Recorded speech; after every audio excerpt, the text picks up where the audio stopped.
Hey, I'm Eric Roberts from Worship Band Builder. I'm so excited to be shooting these drum videos for you. The other day I was with Brent and my good friend and Fairhaven drummer, and he did all of the fill courses. So I'm just really excited to sort of get back to the drums. I started playing the drums when I was in 8th grade, and we would just go into my parents' basement, and we had drum sets and guitar amps, and we would just go down there and I would switch around and play the guitar and the bass and the drums. And drums have always been sort of like a second nature instrument to me, just something I always loved to play, and I would always just go down in my basement and play. But as I become a worship leader, I was always up front playing the guitar, so I very rarely would get to play the drums.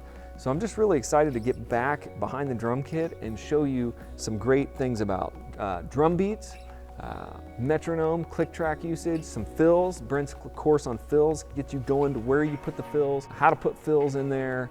And I'm going to show you in this first foundations course how to play a really steady, strong beat and how to play to a click track. So there's a lot of things we're going to cover, but it's going to be really awesome to just kind of dive in. If you've always looked up and thought, I want to play the drums, I mean, I have a desire to do this, this is the course to start with. It's going to give you a really good foundational set of drum skills that you could play. And really, any drum beat can be played under the song and you'll just sound good playing. So let's get to it. If you'd like, just click the links in the description and get started on this course right away. Again, I'm Eric Roberts from Worship Band Builder. God bless you guys. Let's get into this. Let's do this thing. Click the link below and get started with drums and bass foundations.